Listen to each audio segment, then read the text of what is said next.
Baik penonton, pada ketika ini kita akan berbicara berkenaan pasca PRU ke-15. Pilihan raya sudah pun selesai dilaksanakan. Jadi apa langkah seterusnya? Apa yang perlu kita fahami dan kita ketahui berkenaan dengan perjalanan demokrasi? Namun kita sedia maklum apa yang telah dizahirkan melalui keputusan pilihan raya umum ke-15 sebelum ini hanya untuk 220 parlimen sahaja. Jadi berbaki 2 parlimen saja lagi akan dilaksanakan proses pengundiannya Padang Serai pada 7 Disember kelak. Manakala untuk pengundian bagi Parlimen Baram yang tergantung seperti mana diumumkan oleh SPR sebelum ini akan dilaksanakan pada hari ini untuk memudahkan para pengundi datang mengundi bagi Parlimen Baram. Seterusnya, kita nak bersama dengan tamu kita, Puan Azila Ayub, pensyarah Fakulti Sains dan Pentadbiran dan Pengajian Polisi Universiti Teknologi Mara. Assalamualaikum Puan. Waalaikumsalam. Baik Puan, pada ketika ini para penonton masyarakat di luar sana pastinya inginkan jawapan setelah 2 hari selesai kita melakukan proses pengundian. Jadi mungkin untuk permulaannya, apa gambaran awal yang kita boleh berikan kepada penonton khususnya kita melihat kepada situasi pasca PRU ke-15 ini, tidak ada mana-mana parti sekalipun yang mempunyai majoriti mudah. Jadi apa bentuk gabungan yang mungkin boleh kita bayangkan selepas ini? Okay, Assalamualaikum dan selamat pagi Menawar dan penonton Selamat Pagi Malaysia.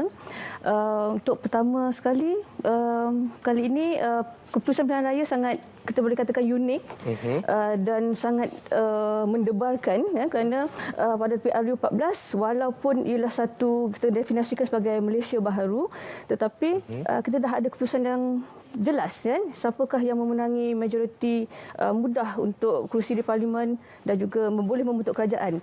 Tapi pada kali ini kita nampak bahawa kerajaan atau parlimen tergantung, dan mungkin pada petang ini baru kita dapat sedikit gambaran, walaupun mungkin jawapannya esok, menunggu keputusan daripada YDPA. Tapi secara menyeluruhnya gambaran dapat saya lihat daripada PRU 15 ini, kehendak refleksi apakah kehendak rakyat itu. Kehendak rakyat kali ini mahukan perubahan. Perubahan apa? Perubahan yang berkaitan dengan isu-isu yang sering diwar-warkan terutama pada kempen pilihan raya baru-baru ini mengatakan tentang banyak manifesto mengatakan tentang pilihan raya, kerajaan yang bersih, kerajaan yang berwibawa, kerajaan yang tidak bebas rasuah. Itu isu-isu yang sebenarnya dalam sekali lagi secara tidak langsung dia mempengaruhi keputusan rakyat untuk memilih siapa yang dia ingin wakilkan di parlimen. So dari situ saya nampak kenapa pertandingan tu, perebutan tempat tu sangat sengit di antara parti-parti yang bertanding, terutama 2 parti dominan Perikatan Nasional dan juga Pakatan Harapan, yang mana inilah yang menyebabkan kerajaan masih tergantung. Saya dapat katakan bahawa undi muda, golongan muda yang menggambarkan separuh daripada pengundi yang boleh datang mengundi juga menyebabkan senario yang berlaku hari inilah. Okey, tadi Puan ada menyentuh berkenaan hang parlimen ataupun parlimen tergantung. Sepastinya seperti kita sedia maklum, selepas ini kita akan mendapatkan penggambaran yang lebih jelas bagaimana pembentukan kerajaan yang akan berlaku. Sepastinya aspirasi semua masyarakat di luar sana adalah untuk melihat Malaysia yang lebih stabil dan juga lebih makmur, khususnya dalam kita menepani cabaran ataupun sebarang kemungkinan pada tahun 2023 dan mendatang. Jadi bagaimana Puan untuk kita berikan penjelasan yang lebih mudah kepada penonton di luar sana berkenaan dinamika yang kita alami pada ketika ini, khususnya berkenaan dengan frasa hang parlimen ini? Okey, untuk memahami keadaan fasa hang parlimen ini, saya nampak bahawa kerajaan ini perlu mengambil kira beberapa perkara kerana situasi hang parlimen ini berlaku kerana tidak ada yang dapat majoriti mudah di parlimen. Bukan setakat itu, tetapi parti dominan yang memenangi pilihan raya baru-baru ini juga sangat kompetitif, yang menyungkat dalam agak sukar juga untuk membuat percaturan atau membuat penilaian. Agaknya coalition atau penggabungan yang mana satukah yang akan membentuk parlimen pada yang kita tahu pada petang ini. Tetapi saya dapat mengusulkanlah kata selepas pilihan raya kita tahu bahawa isu yang akan dibangkitkan tentulah tentang siapakah government untuk kes pada kali ini, Hang Parlimen, apakah gabungan yang akan terbentuk, yang akan membentuk kerajaan. Banyak formula telah diberi. Kalau kita tengok di televisyen sendiri, banyak discussion ataupun ramalan telah dibuat, beberapa bentuk formula apakah kerajaan yang akan terbentuk hari ini. Kita tunggu sahaja, tetapi saya dapat nyatakan bahawa kerajaan yang akan terbentuk pada hari atau 2-3 hari akan datang ini perlu melihat beberapa faktor, yang mana inilah refleksi yang telah ditunjukkan di dalam pilihan raya baru-baru ini. Kan? So penggabungan ini perlu melihat pada apakah gabungan yang boleh menghasilkan negara yang stabil, government yang stabil, harmoni. Kerana kita lihat baru-baru ini isu undi Melayu, isu perkawaman tu masih lagi, sentimen tu masih ada. So kita akan 5 tahun akan datang ni perlukan government yang boleh memastikan kita stabil, harmoni, dan juga isu-isu utama yang sering sekali diwar-warkan sewaktu kempen, juga kalau kita tanya anak muda, itulah aspirasi yang mereka mahukan, iaitu kerajaan yang bersih, kerajaan yang bebas rasuah. Kita tidak mahu lagi ada kluster-kluster mahkamah menjadi calon kita di parlimen. Kerana kita, rakyat sekarang sudah cakna, dia dah tahu dah apakah peranan government, apakah kesan jika kerajaan itu tidak telus, kesan jangka masa panjang, jangka masa pendek, kan. Itu juga perlu diperhalusi oleh kerajaan yang akan memerintah pada 5 tahun akan datang. Dan di samping itu, kerajaan yang terbentuk sekarang ini juga perlu akur bahawa 5 tahun mendatang ini ialah tahun yang penuh cabaran. Kita baru sahaja terlepas dengan ataupun baru sahaja selepas pasca COVID-19, isu ekonomi, for example-nya, sebagai contoh, menjadi cabaran pada kerajaan yang akan dibentuk pada hari ini, insya-Allah. Insya-Allah. Jadi situasi Hang Parlimen ini pertama kali berlaku dalam demokrasi negara kita, khususnya sejurus selepas pilihan raya umum, dan kita masih lagi ingin mengetahui bagaimana sebenarnya apa yang boleh kita fahami berkenaan Hang Parlimen, apa langkah-langkah fasa seterusnya dalam demokrasi negara kita. Dan seperti yang puan nyatakan tadi, sejak habis pengiraan atau penjumlahan undi pada lewat pagi awal pagi 20 November, 4:30 pagi, Suruhanjaya Pilihan Raya mengumumkan keputusan rasmi. Jadi bagaimana kita boleh memberikan gambaran dalam hal ini? Kalau kita lihat, Perikatan Nasional mempunyai jumlah yang sangat signifikan, sama juga seperti Pakatan Harapan. Jadi congak-congak percaturan strategi itu bagaimana? Ada yang menyatakan bahawa Barisan Nasional dan juga Sabah Sarawak akan menjadi kingmaker kepada jumlah kerusi yang bakal membentuk kerajaan ini. Okay. Soalannya hangat dalam 2 hari ini. Saya tengok sepanjang masa itulah antara discussion yang dibuat, kerana ini pertama kali berlaku Hang Parlimen atau Parlimen yang tergantung. Melihat pada situasi dan jumlah undi yang diperolehi ataupun kerusi yang diperolehi, kita dapat tengok bahawa memang tak dinafikan Barisan Nasional dan parti-parti komponen di Sabah dan Sarawak menjadi kingmaker, kerana inilah jumlah yang boleh menamatkan jumlah mudah, majoriti mudah dalam parlimen. Cuma percaturan siapakah yang perlu menjadi gabungan itu masih lagi saya rasakan misteri. Tapi semalam saya membaca-baca, kemungkinan besar memang komponen Barisan Nasional, walaupun kalah agak teruk pada kali ini, akan menjadi salah satu gabungan kerajaan yang akan terbentuk. Cuma ini mungkin sedikit akan memberikan satu bentuk keluh kesah juga kepada rakyat lah. Seolah ia tidak merefleksikan apakah mahuan mereka pada PRU 15. Kerana secara jelas nombor itu menunjukkan rakyat merasakan Barisan Nasional itu tidak relevan lagi.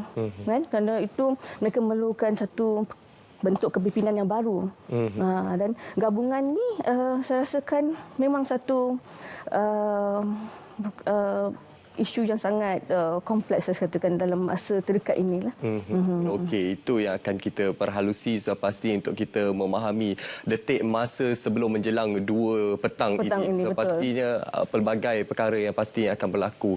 Jadi kita masih dalam keadaan tanda tanya. Kita tidak tahu sebab kita sedia maklum pengurusi Pakatan Harapan Datuk Seri Anwar Ibrahim menyatakan beliau mempunyai I have numbers. Dan juga untuk Perikatan Nasional semalam Tan Sri Muhyiddin Yassin turut menyatakan akan membentuk gabungan surat pasti bersama dengan GRS dan juga GPS. Jadi itu tanda tanya yang bakal kita nantikan dan bakal kita noktahkan persoalan untuk kita semua rakyat Malaysia. Jadi bila kita bercakap berkenaan pasca PRU ke-15 ini, pastinya cabaran selepas ini lebih besar. Ialah kita kemungkinan akan menghadapi kemelesatan ekonomi 2023 dan kemungkinan cabaran dari sudut iklim lagi. Jadi kenapa pentingnya untuk kita membentuk kerajaan baharu dalam masa yang terdekat dalam sesegera yang mungkin ini? Ya, soalan yang sangat baik ya, Munawar. Ini kerana kita tidak boleh tunggu lama lagi. Kan? Saya rasa parti politik sama menang tak menang perlu mengutamakan situasi yang penting getir sekarang ini. Apakah yang rakyat perlukan? Sekarang ni kita tahu bahawa bila berlaku pilihan raya umum, ekonomi akan akan sedikit terkesan mendapat impaknya kerana kita dikatakan masih tidak stabil, tidak ada gangguan. Begitu jugalah dengan keadaan sekarang bila hang parlimen terdapat banyak spekulasi tentang gabungan-gabungan, gabungan ini pula menunjukkan seolah-olah mereka susah untuk mendapat kemesraan kalau komponen utamalah. Dari itu, saya merasakan government perlu atau kerajaan perlu memfokuskan kepada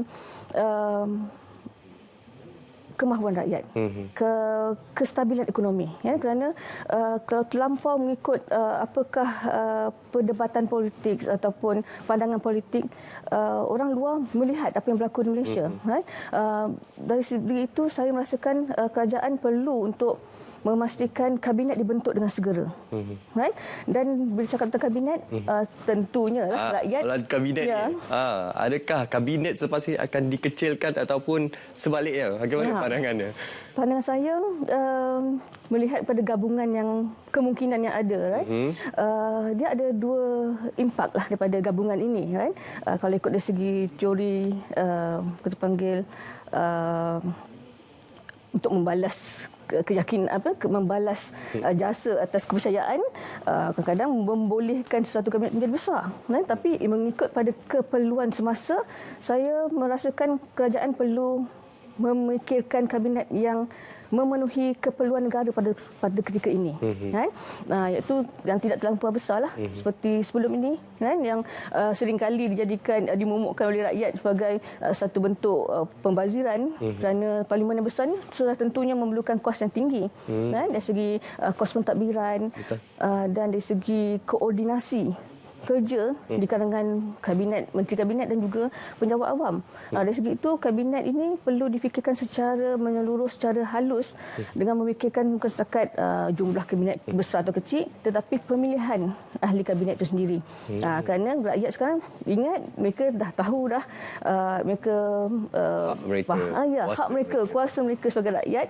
Ini negara demokrasi. Kita nak seseorang yang mewakili kita itu sesuatu yang boleh melihat aspirasi kita.